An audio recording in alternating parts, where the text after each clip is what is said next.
Craig is gone. It's just Marlee and me. You've never heard that one before, right, Marlee?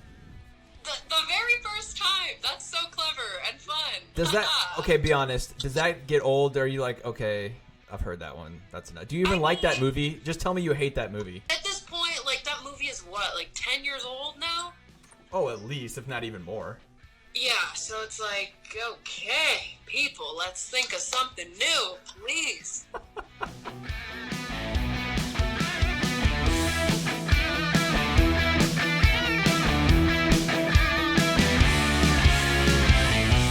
Welcome to the WCIA 3-in-1 podcast. Brett Beherns here in the studio along with Marlee Wierda at her apartment. Craig is gone. It's just Marlee and me. You've never heard that one before, right, Marlee? The very first time. That's so clever and fun. Does that, okay, be honest, does that get old? Or are you like, okay, I've heard that one. That's enough. Do you even like that movie? Just tell me you hate that movie. I actually read the book. Wow. Before it was a movie. So yeah, I read the book. I saw the movie. But at this point, like, that movie is what, like 10 years old now? Oh, at least, if not even more. Yeah, so it's like, okay, people, let's think of something new, please. Great way to start the 3-in-1 podcast. Marlee's signing off now. That's it. She's had enough. All right. No, we're excited here. The first podcast with just the two of us. We'll add a third member to our staff here coming up shortly. But just for us right now, we're going to plow on and continue on in this time of social distancing. We were all in the studio last week. That was fun having Craig kind of reminiscing. It was our best podcast yet. Thanks for everybody who tuned in and or watched on our website. So we post both of these. The video is on our website. And if you're into watching 50 minutes of somebody just staring at a camera or Marlee on video, then maybe that's your best option. If you like just playing it on your podcast player, we have all of these on your favorite podcast player. So, thanks to everybody for tuning in. Great response last week. And Marlee, I had a lot of fun just kind of reminiscing about Craig's time here. Yeah, that was fun. And I think, you guys kind of took the reins on that one. Obviously, you've known Craig for a lot longer than I had. But, it was good to kind of throw it back and relive some of our good memories together. And I'm glad we got to do it all together because we did start this podcast, when this whole pandemic kind of erupted. So I'm glad we were able to break the rules for a little bit so we could all be together for that last one with Craig and make it special for him. We still spread out here on the WCIA 3 podcast studio. We got a little round table. We were, maybe 4 or 5 feet away from each other. So we did our best to social distance. And, Craig's doing well. First week, he took a job over at the Geese College of Business at U of I.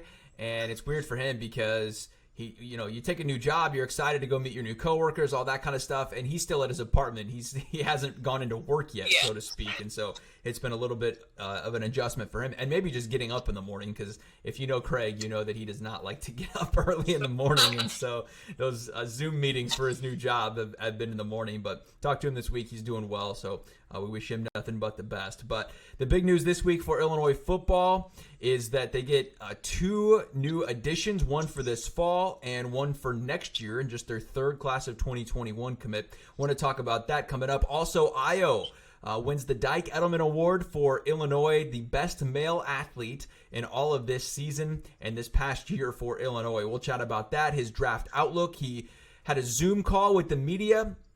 We spent about 30 minutes talking to Io earlier this week, as well as Jacqueline Quaid, who won the Female Eddleman Award. We'll dive into all of that, chat about it coming up here. The Medal of Honor, the Spirit Awards, Last Dance. NASCAR's back this weekend. MLB negotiating with its players to try and strike a deal and get back on the field. All coming up here in the 3-in-1 podcast. But Marlee, we start with this, and I think this is the biggest story of the week, at least for Illini fans. It's that Trayshawn Smith, the Louisville defensive back, commits to Illinois as a grad transfer, so he will come in, have 2 years of eligibility left with the orange and blue, and it continues on this huge transfer push that Lovie Smith has undertaken.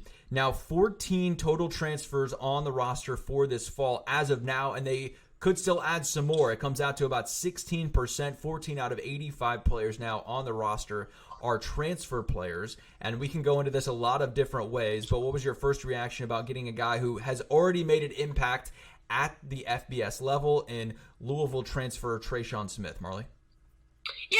think grad transfers are always good in that sense because, it's usually a guy that has, 3-ish years of experience. Most of the guys that Illinois has already secured in the grad transfer market have been people that, did make an impact on their team or were kind of on the rise or wanted a change to come here and make an impact. So I think, that's good because they're players that have experience. And obviously it's exciting when they're getting these 4 or 5 star recruits out of high school, but with a grad transfer it does add a little bit more maturity and experience to the team, which is something that can also be important when you're trying to build a program. And you say most guys have 3 years experience, and that usually is the case. If you graduate in 3 years, you can leave and still potentially go play. If you redshirted one of those years, you can have 2 years of eligibility left, and that's what Trayshawn Smith has. But he only played 2 seasons at Louisville, suspended all of last year by new head coach Scott Satterfield there. He came in his first year trying to develop a culture. Don't know the reason why Trayshawn was suspended, but he did not play last year, had 70 tackles his first 2 seasons at Louisville. And so he comes in as a guy who does have some experience at the Power 5 level and has proven that he can do it. But how much does a guy coming off a suspension for an entire year raise an eyebrow for you? And are you surprised that Lovie Smith took him in that sense? Because Lovie's a no-nonsense kind of player. He's kicked guys off the team before for unspecified violations of team rules. And it seems like that Lovie isn't willing to bend the rules, so to speak, that so many college football and basketball coaches are willing to do. We always see, hey, they're suspended for the first game against an FCS team or against a lower level team that they know they're going to beat. Or all of a sudden, the third game of the year, Marlee, maybe the first 2 games of the year are bigger games, but all of a sudden the third game of the year, it's against a lower level team. And now you see 8 guys suspended all of a sudden. Look, that didn't happen in the last week. That was stuff that was played out maybe months beforehand. So the long sense to this whole question, Marlee, is are you surprised that Lovie even took Trayshawn? Yes. Absolutely, because I think, in the press conferences that we've had with Lovie when, somebody asked him a question about, a player that got suspended is, like you said, Bret, he's a no-nonsense guy. He's like, this is a program where we want to build young men. This isn't just about being good on the football field. Like, we want to develop these athletes as people, and which makes me kind of question, okay, you're bringing somebody onto your program that doesn't necessarily have the best track record in a sense, which kind of contradicts what Lovie Smith stands for and the culture that he's trying to build at Illinois. But yet again, I can see the flip side where maybe Lovie is thinking, okay, everybody maybe deserves a second chance. Or maybe that this is a program where, Lovie might be more strict in a sense, and this is a university and a program where Trayshawn isn't going to get in trouble or get suspended like he did at Louisville. So I am surprised, but I'll give him the benefit of the doubt. I will too in that sense because we don't know the full story. There's always 2 sides to every story. We've heard Lovie say multiple times in the past, sometimes divorce is a good thing. And there's usually a second chance in divorce, right? Whenever that may come, in the love sense, you may fall in love again. There's a second chance there. There may be someone else out there that's better for you. In a program sense, in a football sense, hey, it didn't work out here for whatever reason. Go try somewhere else, right? I think of Tevian Jones. It didn't work out here for Tevian. We all saw the potential of what he could have been, and, he even showed that. A couple of years ago in the Maryland game in Madison Square Garden, he puts up all those points and leads Illinois to a win. We all saw the potential. We liked what Tevian Jones could potentially do, but he beat himself up. He didn't take care of his business off the court. I think a fresh start is good for him, and maybe that's what Trayshawn Smith is looking for here, a fresh start, and now Illinois is giving him that opportunity, and Lovie Smith says, come on into the program. The bigger thing to me is how many transfers that Lovie Smith has in his program now. He is fully embracing this transfer mentality. You get, just in this class alone, so for this fall alone, Illinois will add Christian Bell, Brian Hightower, Brevin Jones, Blake Gerasani, Desmond Dan, and now Trayshawn Smith just for this class, the class of 2020. Christian Bell, the defensive end from Wisconsin. Brian Hightower, a wide receiver from Miami. He's a sit-out guy. So is Brevin Jones from Mississippi State, an offensive lineman. Those two guys will have to sit out. Blake Girasati, Desmond Dan, and Trayshawn Smith, along with Christian Bell, are instant impact guys as grad transfers. And I think that's maybe the biggest thing that, hey, Lovie sees some needs in his roster for this fall. Why not go get some guys that have maturity already? You would hope some guys that may come in with some baggage beforehand, but you hope that they know what they're doing. They know how to take care of themselves both on and off the field, and they can, in their short time at Illinois, make an impact. You add Luke Ford, the transfer who had to sit out last year from Georgia, the tight end. Derek Smith from Miami, another Miami guy. So we're seeing quite a few Miami guys here coming to Champaign. And Chase Brown, the running back from Western Michigan, should have added Derek Smith, is the safety from Miami. He also had to sit out last year. So those are sit-out guys. Chase Brown did get to play a little bit last year, and he only got to play, half the year, came into camp late. He got the waiver, so used his entire year for that, but did see some action on the field, which surprised me at the time a little bit. But, hey, look, you want to get on the field and play with your brother as much as possible. So what do you make, Marlee, of all of these transfers, and that Lovie Smith's approach now has been, hey, look, if we can't hit the high school recruiting, and if we can't hit that as hard and maybe hit on as many players as we want, we can just go out and get all these transfers? Yeah, and I think that's a good thing. I think with the grad transfer market, it becomes very secure in a sense that these guys are going to be able to come in right away. You don't have to worry about, some of the transfer waivers. I think sometimes that can be a gamble. I mean, there's no real way that the NCAA kind of grants these waivers. It seems like they're just kind of playing roulette with it all, and they grant some transfers waivers and some not. So with the grad transfer route, it becomes more secure in the sense that they're able to come in. The coaches have seen what they had been able to do at these other schools, and I think Lovie Smith he's building essentially a grad transfer culture, which I think only is bringing in more of them. So if we go back to last season, when they got Joshie Mator-Bebe, Alule Batiku, Brandon Peters, these were all guys that made a really big impact on the team. So if, other people who are entering the transfer portal see that and they want to, because like you mentioned, Bret, you said divorce is good. They're leaving these schools for a reason because they want something different. And if they see that at Illinois, they're going to have the opportunity as a grad transfer to come in and make an impact, and, they won't get benched for their last season of college football, they're going to want to come here.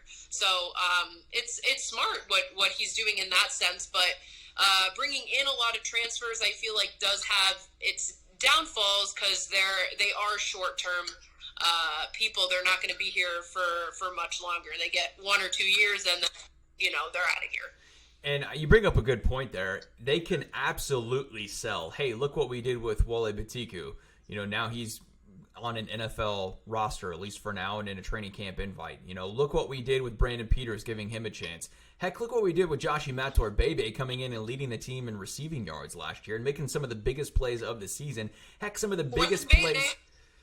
Yeah, I mean, some of the biggest plays in Illinois history there at Michigan State, and the biggest comeback win in program history and one of the biggest comeback wins in Big Ten history. And so, yes, I agree. They can sell that 100%. The thing that strikes me is, can you build a program around transfers? Because you have to hit on them. There is no, hey, we'll develop this prep guy for 2 or 3 years. We hope we hit on him. If we don't, we've got 3 or 4 other guys that are coming into the program now, or maybe already ahead of those guys, that can develop. You have to hit on these grad transfer guys. And I do feel strong about Lovie Smith's evaluation and his staff. I think that's one thing that they've done fairly well overall, is they've hit on their guys that they've wanted to get. I mean, you look back at the class of 2017, and there was a lot of nobodies in that class, but, there's quite a few players that came out of that class that are now these upperclassmen this season that are juniors and seniors that are going to make big impacts and are going to be all-conference players. And so, Hey, I'm not going to sit here and try and judge Lovie Smith's evaluation. He's the Super Bowl coach for a reason in that sense. And I think he's got a staff that's done pretty well with that. But can they go out and get prep guys in a consistent manner that are going to raise the floor of their talent pool from the team?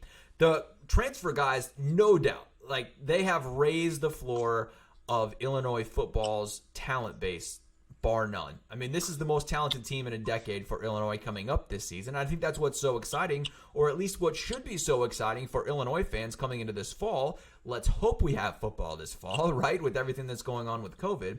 But the talent base is undeniable, infinitely better than it was under Tim Beckman. Nobody's debating that. It's just, can you make it work, and can you long-term build a program with transfers? You played college volleyball. You said you had some transfers come in. I'm curious what that was like for you with those transfers coming in. How do they mesh, and how much of that is on leadership from the team to bring those guys in and bring them up to speed about what their head coach and what the leaders expect the culture to be on the team?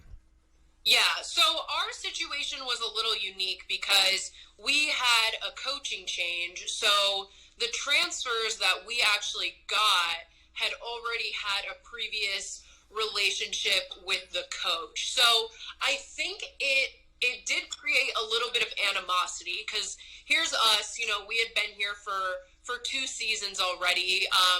My class and the class below me, we were kind of the pioneers of bringing the program back to where it should have been. And then all of a sudden it's these people come in with this coach and then they think they sort of run the program, whereas us as players had already been there for 2 years, establishing the culture, putting in the work. So I think it sort of creates, obviously every team is different, but in our situation it was kind of, we felt like we were being encroached upon a little bit in the sense of, okay, we built the program to where it is. Now you're going to come in and you haven't been here for the 5 a.m. workouts. You weren't here for the 6 a.m. lift. You weren't here when we won the conference championship for the first time since blah, blah, blah.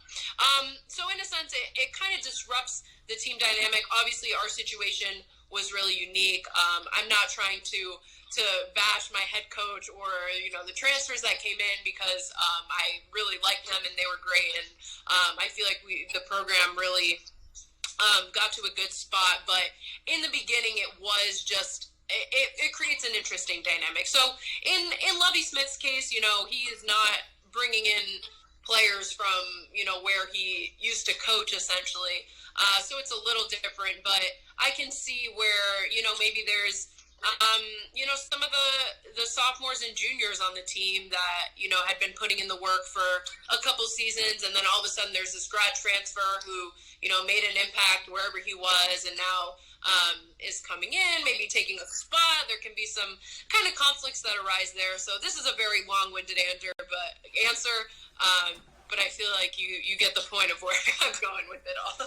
Well, and Marlee, it's the same thing that happened when Lovie came in his first couple of seasons. He played young. He played all these freshmen, and you had guys that had been here, the elder statesmen that have, like you had said, gone through all the workouts, put in the time at Illinois. Lovie comes in and decides to play all freshmen. They played 20 and started 20-plus freshmen his first couple of years here. That's why they had such a big exodus, because the older players that had been here said, I'm not doing this. Who are you coming in? You're going to take my spot and give it to somebody who's never played college football before? I'm out of here. And so that's essentially what happened at Illinois. Now, fast forward 3 to 4 years later, and here we are, and that's why Lovie has said this is the season that they had been eyeing, because now all of these guys are upperclassmen. Some of them redshirted. The majority of them just played right away. They should see the payoff this year, and I think that's what should excite Illini Nation as they come into this fall. You add and supplement all of those pieces with the grad transfers, and now all of a sudden you've got a recipe for success. I get it, though, why Illini fans are like, hey, look, what are you doing here? You've got to be able to hit on high school recruits. Those need to be the base of what you're doing, and then you sprinkle in some grad transfers and sit-out transfers along the way. Look, I don't know if Lovie intended to have almost 20% of his roster be transfers, but that's where he's going. And he's said in the past that I think he intends to keep doing this because it's been lucrative so far. It's paid off so far, and you can get some really, really talented guys to come into your program. All right, Dosunmu speaks with the media this week after he wins the Dike Eddleman Award, and I think everyone knew that was coming. We had chatted earlier this week in the department, hey, looking at the list here, and it's no disrespect to anybody else on that list, but Dosunmu was pretty much a clear-cut lock to win this award for the top Illinois male athlete. Jacqueline Quaid wins the Female Eddleman Award for the top female athlete at Illinois. I saw that one coming as well. I mean, she's a two-time All-American, has played in the Final Four, led Illinois to the NCAA tournament 3 straight years. What were your initial thoughts about both of the selections for the Dike Eddleman Awards? Yeah, I mean, absolutely no surprise with either of them. I don't think Illinois basketball has seen a player like Io in quite some time that comes in as a freshman, sophomore, and makes the kind of impact that he does. Obviously no surprise on the male side. And then with Jacqueline Quaid, of course, probably one of the most successful Illinois volleyball players. She played with another all-time great, Jordan Poulter, and is now continuing her beach volleyball career at UCLA, which I think is a testament as to how great of an athlete she actually is. Because for people who aren't familiar with volleyball, I think they would, equate, okay, she was very successful on the court. Obviously, she would be a very good beach volleyball player, but that's not the case at all. They are two completely different sports with a completely different skill set that you need. There's different rules. The plays are ran differently. You're adjusting to playing with one other player as opposed to 5 other teammates. So I think for her to go and do that and see just a little bit of success at UCLA that she did before the season got cut short is, like I said, a testament to how great of an athlete she is. And the same thing with Io. I mean, no question that he is one of the best to ever come through the program. I'd never really thought about that, Marlee, until you said it, but there's no rotations, right? You're just playing with one other person on the beach side.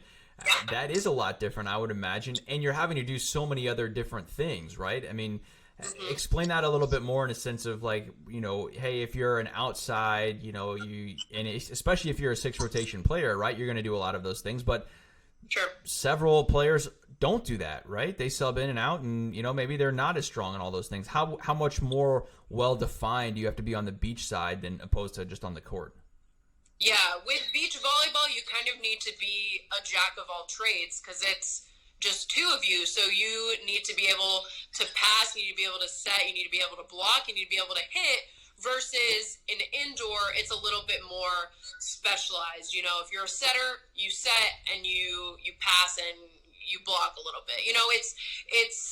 But in Jacqueline's case, she was an outside hitter, so outsides are usually kind of the more versatile players because they are the ones that have the opportunity to play all 6 rotations. So she did, get a lot of opportunities to pass and play defense. She was blocking and hitting, obviously. So then to go to beach volleyball, though, and you're expected to do all these things all the time. It's only 2 of you. You still get 3 touches, so you are touching the ball every single play. Versus sometimes in indoor volleyball, like you can go a couple plays without even touching the ball unless, you're a setter. But, let's say you're a middle hitter. Sometimes you just don't get set or, you're not blocking anything, and there's a couple times where you're not making a play. But with beach volleyball, it's only 2 of you. You're expected to make a play every time. If you've ever ran in the sand, jumped in the sand, walked in the sand, it's a whole lot more difficult than concrete or wherever you're playing another sport. So just that alone, and then you're playing with the elements as well.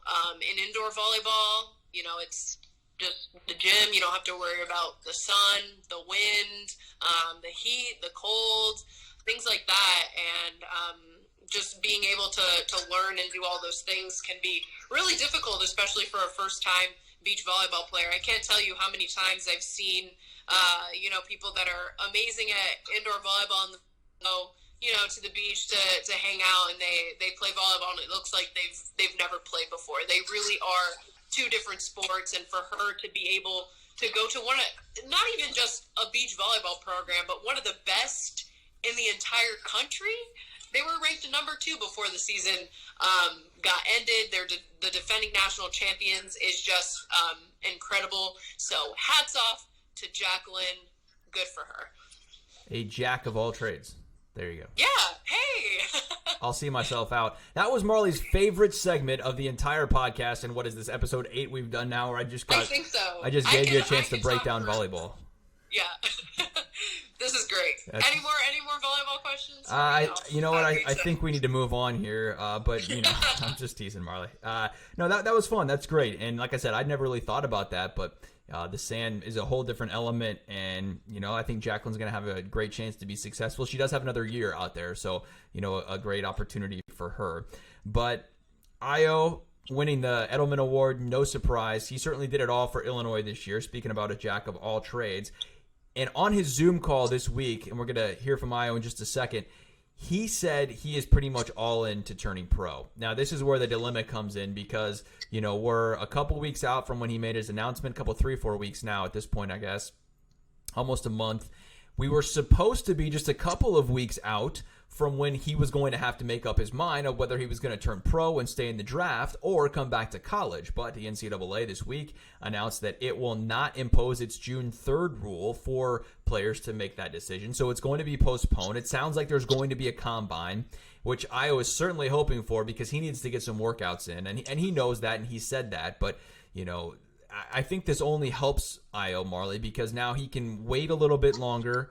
He can just kind of say, hey, look, let's evaluate the situation some more. And ultimately, he can hopefully get some feedback after a workout. How important do you feel like those workouts are for him at this point without an NCAA tournament or even Big Ten tournament for him to show on a bigger stage what he can do at the next level?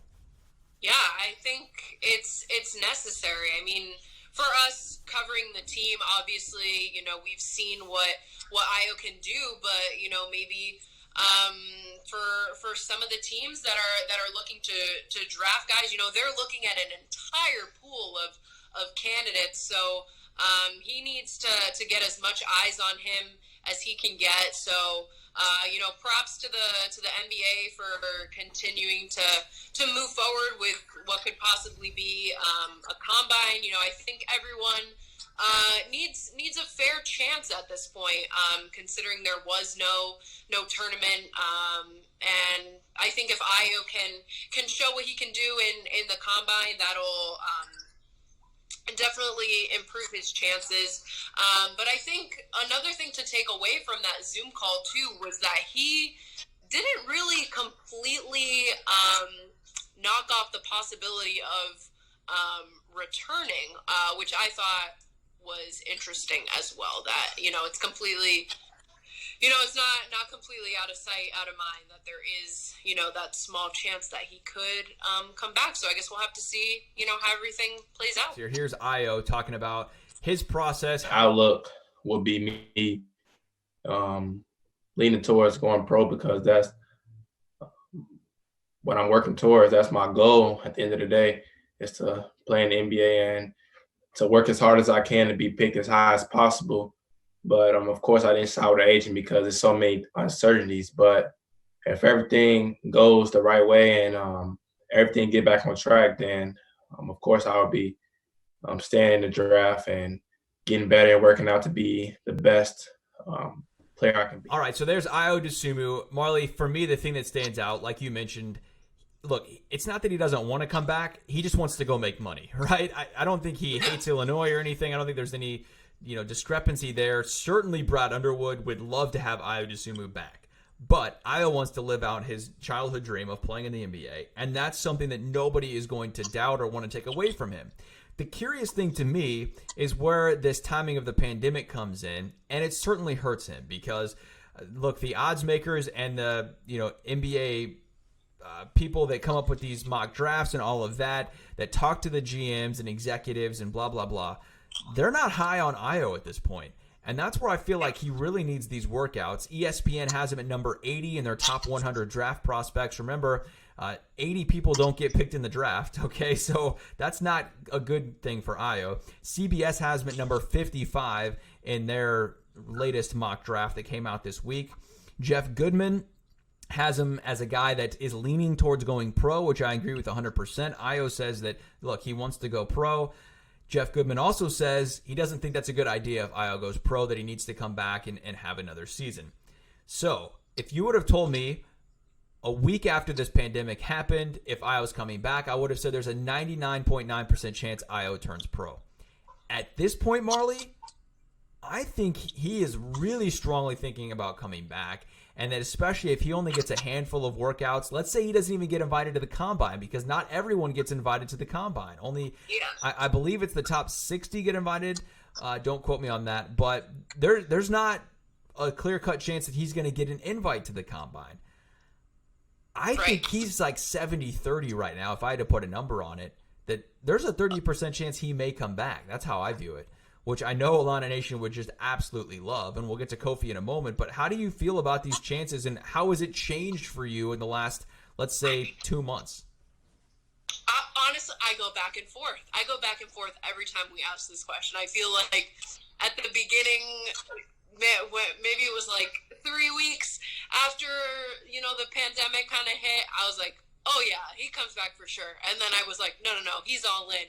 And then now I'm kind of like, oh, well, maybe you never know with the timing of everything. And I think, he talked about it too in his call, that he said, just the sole decision of declaring for the draft was probably one of the most difficult decisions he's had to make in his entire life. So I can't imagine what this must be like with all of the external factors that are going on. In a perfect world, if he got to go to the NCAA tournament and he went to the combine and, did great, showed his stuff, for sure he was out of here. But right now, with everything up in the air, I don't know. It's just, I can't imagine being in his shoes. I would hate to be in his shoes, because it just sounds like, with so much uncertainty, it's so hard to make a decision. Yeah, and like I said, it would have absolutely shocked me 2 months ago if we would have even been to this point and talking about Ayo coming back, because I said, no, he's out of here. He's gone. He doesn't want to come back. He wants to go chase his dream and make money, and kudos to him if he can do it. Now, it wouldn't surprise me all that much if he did come back, if he evaluates everything and says, look, with the pandemic going on right now, with my limited ability to play at bigger stages, in an NCAA tournament, at a combine, whatever that may be, I'm going to come back. I'm going to refine my game. I'm going to prove everyone wrong that I should have been in that conversation to begin with. We're going to kick it at Illinois one more year. And I think we're all in agreement at this point that Kofi's going to come back. He's not on any mock drafts whatsoever, not in the top 100. I think everyone agrees that Kofi needs to come back for a sophomore season. Now, does Kofi feel like he needs to do that? Does he want to just go play in Europe, go turn pro, go somewhere else, maybe get a G League contract down the road? I don't know. I don't know what's going on in his head. But are you on that same page with Kofi, that you feel like it's almost a done deal? He's coming back? Yeah, I think so too. I feel like initially he kind of, bid farewell to the team, and his whole announcement, it really didn't seem like he was coming back. He kind of said a goodbye, but just seeing things on social media and, I still see on Instagram that he's still, doing the workouts that their head strength and conditioning coach is providing to them. He still seems very much involved in the team, which kind of surprises me if, you're a guy that wants to move on and do something else. And I think, too, especially with, like, the mock draft stuff coming out, I don't know how much attention he does pay to that, but it could be, concerning if your name isn't on that.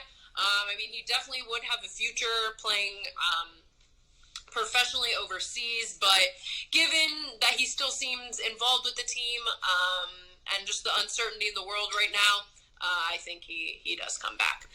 I tell you what, that would be a heck of a team to cover, Marlee. If Ayo comes back, if Kofi comes back, you add an Adam Miller, you add an Andre Curbelo, you've got a talented team there, and one that's going to be right there at the top when the preseason predictions come out about where the teams are going to finish. And man, selfishly, Marlee, I hope that happens because how much fun would that be to cover a Big Ten title contender? We got to do it for a time last year when they were tied at the top of the first place, even had it outright for just a little bit of time there, if I do remember right. But man, that would be a lot of fun. I know Illini Nation would love it, and we would love nothing more to cover that for the fan base. All right, Taylor Edwards and Michael Paradise win the Medal of Honor. That's awarded to two of the top graduating seniors at every Big Ten institution for their work both competitively on the field in competition and for their work academically. We've got stories on that on our website, WCIA.com. Andres Feliz, Dre Brown, and Edwards win the Spirit Award. Any surprises in there for you, especially the Spirit Award? I thought they pinned that right on the head with Feliz, Brown, and Edwards. Yeah, I agree. My only caveat to the thing is why do a co-award? You know, I guess they were both obviously really great contenders for the award, but I think, you know, maybe they should have just picked one. Honestly, I don't know which one out of the two I would have picked, which is probably why they did them as a co-award. But for Dre Brown and Andres Feliz, I mean, just they off the court or off the field, on the field, on the court, great people. They always, you know, I don't know, when we talked to them, you know, they were always great, seemed like great people. Taylor Edwards as well. I wasn't here for most of her career, but in the short time that I've gotten to get to know her in a little bit, just the fact of her playing on the softball team and then going to continue her career on the basketball court. Good for her. So yeah, nothing really surprised me out of these. Yeah, and if I had to pick one, I probably would have picked Dre Brown just for everything that he was able to do in his career, playing 5 years, missing his first 2 years with knee injuries, coming back, being a significant contributor this last season for Illinois, and pretty much single-handedly winning Illinois like the Purdue game where it was just a ground-and-pound game, and he really shined in that game in the rain in West Lafayette. But I can't fault them for wanting Andres Feliz to be in there as well, because what a true competitor and a team-first guy, willing to not start for much of the season and still put his team first. So one of the best 6 men in the Big Ten, no doubt about that. All right, we've got stories on those. We've got stories on those stories. How about that? On our website, just go to WCIA.com. I want to chat about this briefly as we hopefully get back to a return to normal, and hopefully because I just want it to be safe. I think that's the biggest thing. It's going to take somebody to come out and say, hey, we're coming back. That's what NASCAR is doing here. That's what professional golf has done on the PGA Tour. They're coming back here in a couple of weeks as well. But NASCAR back this weekend at Darlington. And look, I'm not a huge NASCAR fan. I may tune in on Sunday, though, just to see how it plays out. And I think they'll have a big audience for this. They're going to have 7 races in the next 11 days starting on Sunday. And it all kicks off this Sunday. And there's no fans. There are very limited restrictions on how many people can be in the stadium or in the raceway at a certain time. As far as crew, the drivers are coming straight from their tour buses, like to get into their cars. There's no warm-ups. There's no pit, qualifying. There's nothing. So they're just getting in the car and they're racing. And I think it's going to be very unique. And I don't know about you, Marlee. I'm going to guess you didn't grow up watching NASCAR. Maybe you're going to shock me here and say you did. But does the intrigue of all of these sports coming back that maybe you didn't even care about before now entice you to want to tune in just to see sports, A, and B, just to see how it all is going to work? Yeah. Well, to answer your first question, I did not grow up watching NASCAR.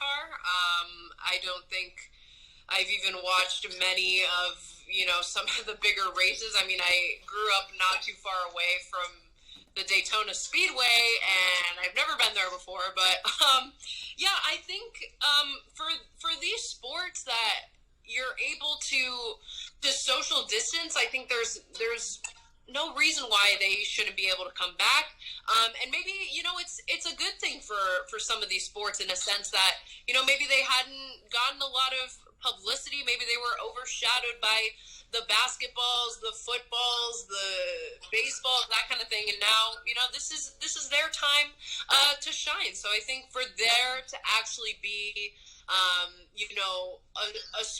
a live televised sporting event on TV is a big thing in this world right now. I mean, I know UFC has been doing it for a little bit, but I think it's kind of what people might need, and even fans that aren't NASCAR fans, myself included, might tune in. Might, on a big might there from Marley, but that's okay. Hey, if you tune in for 5 minutes and you just see what it's like to have no fans, I think that'd be interesting enough. Kind of like the Korean Baseball League, they're putting up those fake things in the fake fans in the stands. It's just very unique in that sense. So I know one thing, and that's we're all looking forward to getting back to whatever this new normal is going to be, because for a time in a season here, it's not going to be just the way it was or the way it's always been. I think there's going to be some big changes in that. All right, the big change in all of our lives on Sunday nights has been The Last Dance, and my, oh my, what episode 7 especially and 8 were able to bring to the table, I thought was just fascinating on so many different levels,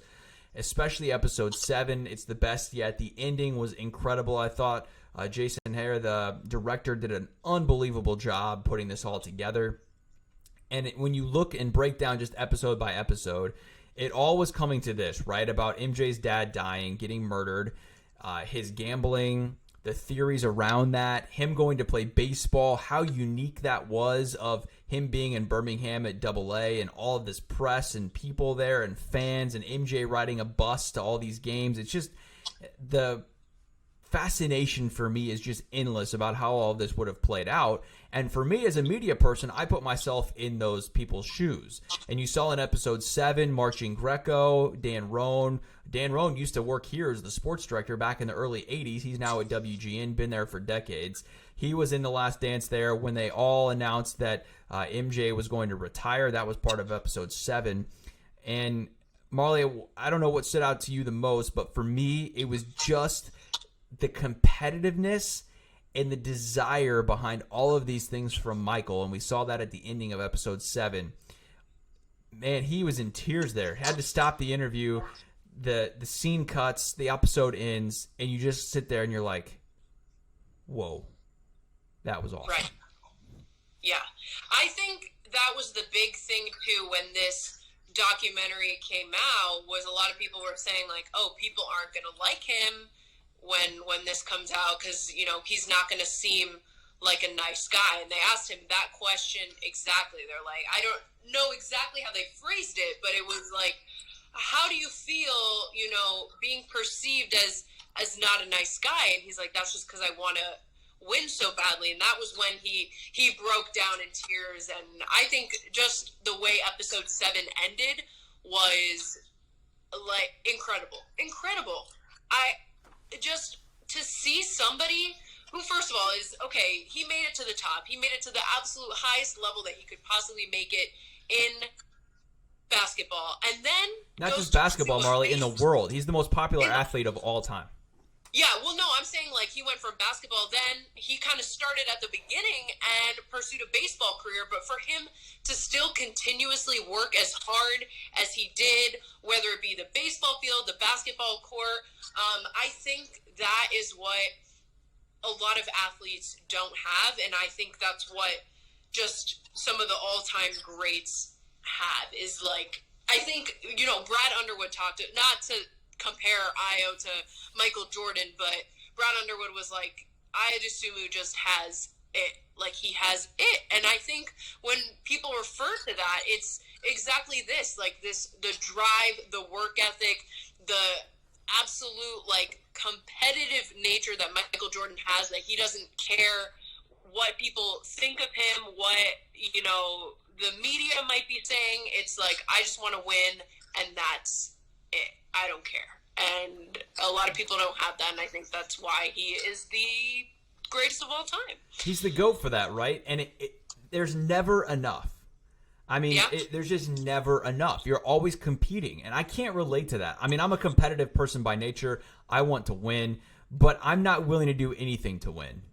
And I feel like that's the difference for a guy like Michael. And he's not the only one. For these really high-level guys, there's this inner drive in them that it's never enough. They can never be satisfied with that. And to me, that's kind of sad in a sense, because I think we all need to be satisfied with some things in life sometimes, you know, like recognize the moment, recognize where you're at in life, recognize your success, enjoy that, but know that there's always more work to be done. That's the fine line in all of this. And I feel like, you know, Michael would have been terrible to have as a teammate in a sense. But if you knew Michael and you knew who he really was and what really drove him, he was really doing it just to make you better.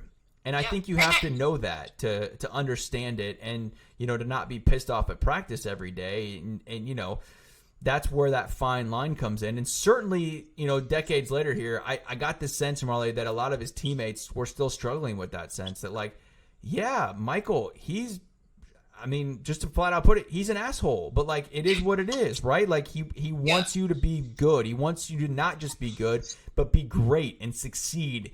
And he's never going to be satisfied. Yeah. And I think it's like, that probably was the frustrating thing on MJ's part, is like, not everybody has the same mentality that he did. So he probably got so frustrated when, you know, people didn't want to spend an extra hour after practice shooting free throws or whatever it may be, you know? And I think that's too, that he was able to hold his teammates accountable.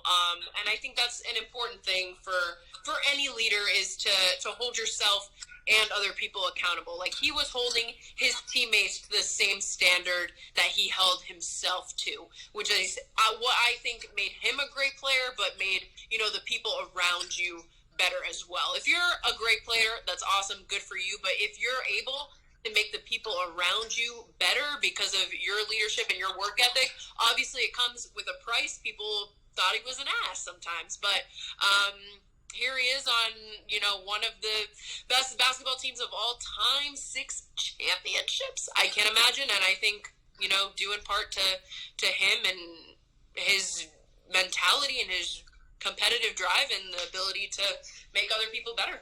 MJ wanted to go down as the greatest ever, and he did. And he was willing to do anything to get to that point. I love the fact that he said straight up in his interviews, you know, 20 years after his playing career is over, I was able to lead the way I did because I had the game to back it up. If you're just a leader and you don't have the talent or game to back up what you say or your smack talk, it doesn't resonate. But he did, and he was able to push his teammates to levels that they probably didn't think they were able to get to, because he was the best of all time, and he was willing to do that. And he was willing to lead like that. It takes a certain type of personality and character and talent to lead the way he led, and that's a bold way to do it, but he had it all to back up. And I think that was interesting. The other thing that stuck out to me, and I try and say this as a leader all the time, I'm never going to put you in a position of something that have never done or I'm not willing to do. And I think that also takes an accountability from a leadership standpoint of saying, like, look, I've been there. I know what it's like. And I you know, we're in this together, so to speak, even though some of his teammates probably thought, hey, this is all about MJ, you know, and they admitted him all that they were scared of him, you know, there's that clout that comes around with it, you know? I mean, like, you have to be willing to play with that. And I think MJ loved the fact when guys didn't back down to him, you know, when they were willing to rise to the occasion. And even though they probably failed in that more times than they won, it's like, hey, I'm sticking up to this guy. You know, and I'm going to go out there and have some cockiness and have some game and have some confidence that I can go out there and compete with MJ. And in practice, too, that was the other thing. It's like, hey, and we hear Brad Underwood say this all the time, and his players all the time say practices are harder than games. You know, man, those MJ practices just looked brutal, you know. And, you know, especially, you know, you're coming off a road trip or whatever else, and here's MJ at practice, you know, all ready to go, you know, pushing you even further than you thought you might want to go that day, or certainly thought that you were willing to go that day. And you know, here's MJ trying to get better. But I don't know. I'm looking forward to 9 and 10. It's going to be tough to top 7. And I think the curiosity in me wonders how they're going to wrap this thing up. Obviously, it's going to culminate with the 1998 championship and at the end of the run and the second three-peat. But, you know, I don't know. From a media standpoint and perspective, and documentary perspective, I'm very curious how it all wraps up in the final episode in 10 on Sunday night. Yeah, I feel like there's still so much to be said, you know. I feel like they haven't even like unturned all the stones. Like, how are they gonna fit that into 2 more episodes, you know? Like, they should have made this a 20-part series. I'm sure they have the content to do so, you know. Oh, they could have made this a 20-part series and sold it all, and, you know, it would have been fantastic. They still would have had the eyeballs on it in episodes 17 and 18, just like I think they do now at 7 and 8. You know, I saw the other day they're averaging like 5 to 6 million viewers per Sunday night live. I mean, that's incredible. That's just so many eyes on this. The other thing that stood out to me is just how much MJ transcended not only basketball, but the entire world.